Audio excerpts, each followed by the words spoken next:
Hello friends, আজকে আমরা দেখব কমান্ড লাইন আর্গুমেন্ট।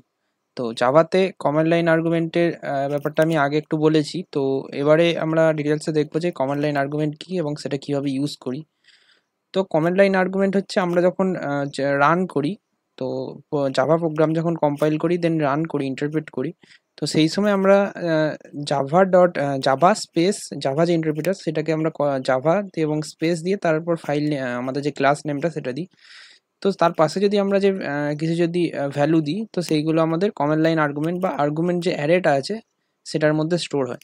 তো আর্গুমেন্ট অ্যারেটা কোথায় থাকে হয়তো অনেকেই খেয়াল করেছো, আমরা যখন মেন যে ফাংশনটা লিখি, মেথডটা, তো আমি একটা ক্লাস বানিয়ে নিই। তো ক্লাস আমি নাম দিলাম CLA, যেটা আমাদের ফাইল নেম আছে।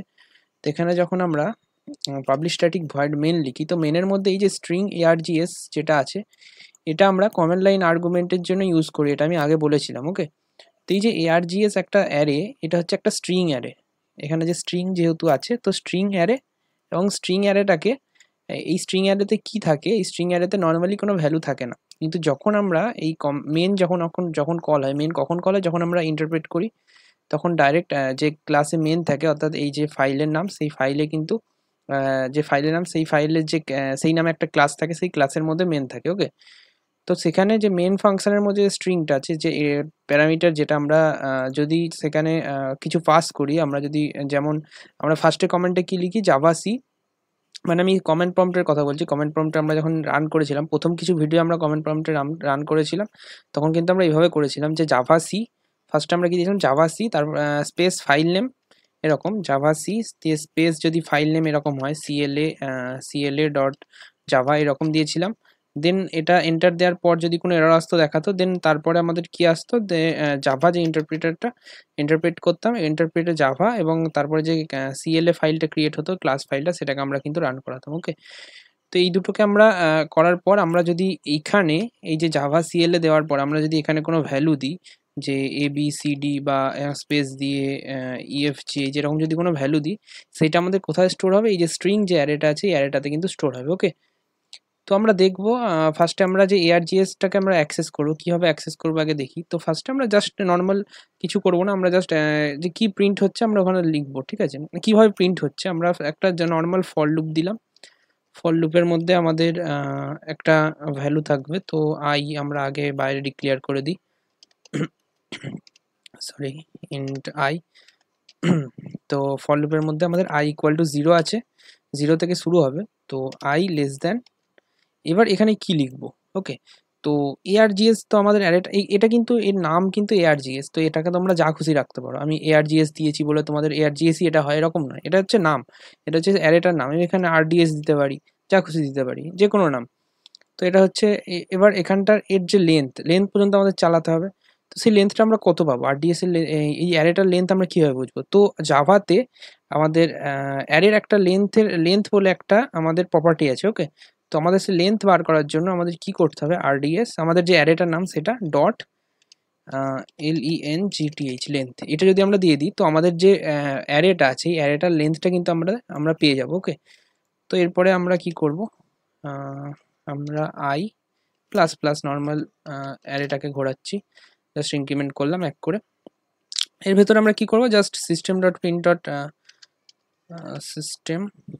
ডট আউট ডট প্রিন্টএলএন, আমরা প্রিন্টএলএনই করলাম, নিচে নিচে একটা করে এন্টার দিয়ে দেখাবো। তো এখানে আমরা আমাদের যে RDS অ্যারেটা আছে, অ্যারেটার মধ্যে আমাদের যে i যেটা আসবে, সরি, i এর মধ্যে আমরা প্রিন্ট হবে। ওকে, তো প্রত্যেকটা লুপটা ঘুরবে, লুপের যে ইন্ডেক্স অনুযায়ী এটা প্রিন্ট হবে।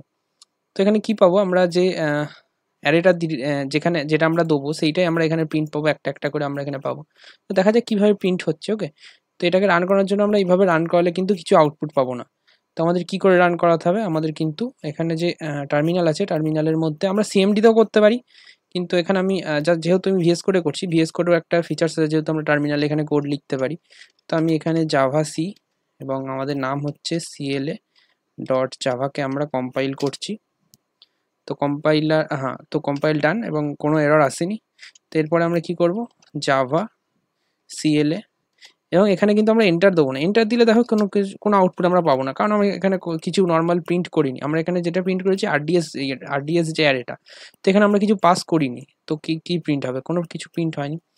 তো প্রিন্ট করার জন্য আমাদের কি করতে হবে, এই যে সিএলএ জাভা সিএলএ লেখার পর এখানে যদি আমরা কিছু লিখি যে রণদেব, সরি আরে রণদেব যদি লিখি, দেন স্পেস দিয়ে সাহা লিখি, তো কি হবে? এটা যদি এন্টার দিই, দেখো রণদেব প্রিন্ট হয়েছে, দেন সাহা প্রিন্ট হয়েছে।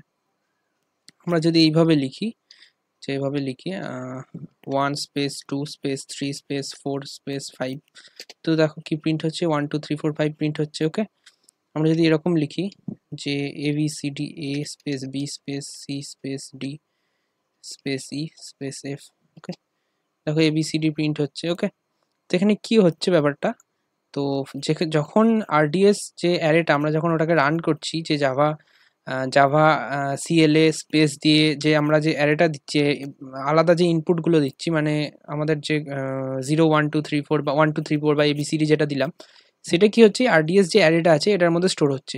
কীভাবে স্টোর হচ্ছে, আমরা যখন 1 2 3 দিই, আমরা এবিসিডি দিই, বা কোনো একটা ফ্লোট ভ্যালু দিই 0.12 বা 3.12 5.62, যে কোনো কিছু দিই, সেটা কিন্তু স্টোর হবে কিন্তু string, as a string store হবে। এটা কিন্তু মাথায় থাকে, এটা একটা ইম্পর্টেন্ট পয়েন্ট, যে এখানে আমরা এখানে যে জাভা স্পেস সিএলএ দিয়ে আমরা যা খুশি লিখি, সরি এটা ডিলিট হয়ে গেছে, জাভা সিএলএ ডট জাভা, এটাকে আমরা যে কোনো কিছু যা খুশি দিতে পারি, জাভা স্পেস সিএলএ স্পেস, আমরা এখানে যদি 1 2 3 4ও দিই, তাও কিন্তু এখানে আমাদের এই যে 1 2 3 4 যেটা প্রিন্ট হচ্ছে, এটা কিন্তু অ্যাজ এ স্ট্রিং প্রিন্ট হচ্ছে। ওকে, এটা কিন্তু মাথায় থাকে যে এটা কিন্তু একটা স্ট্রিং অ্যারে, এবং এর মধ্যে আমরা 1 2 3 4 ফ্লোট ভ্যালু, ইন্টিজার ভ্যালু, যা ডবল ভ্যালু যা খুশি দিই, সেটা কিন্তু স্ট্রিং হিসেবেই স্টোর হবে। ওকে, তো এটার মধ্যে একটা স্ট্রিং স্টোর হচ্ছে, এবং এই স্ট্রিংটা এই আরডিএস যে অ্যারেটা, সেটা লেন্থ আমরা ক্যালকুলেট করছি, দেন আমরা আরডিএসটাকে প্রিন্ট করছি। তো এটা হয়ে গেল নর্মাল কমান্ড লাইন আর্গুমেন্ট আমরা কিভাবে নিই এবং কিভাবে প্রিন্ট করি, কিভাবে ইউজ করি, সেটা আমরা দেখলাম এই ভিডিওতে। মানে আর একটা ভিডিওতে আমরা একটা নর্মাল ক্যালকুলেটর করব, ক্যালকুলেটরটা কীভাবে করবো আমি নেক্সট ভিডিওতে তোমরা জেনে যাবে। তো কমান্ড লাইন আর্গুমেন্ট দিয়ে একটা প্রোগ্রাম করব, দেন আমরা নতুন টপিক বা ইনহেরিটেন্সে আমরা ঢুকবো। চলো তাহলে দেখা হচ্ছে নেক্সট ভিডিওতে, বাই।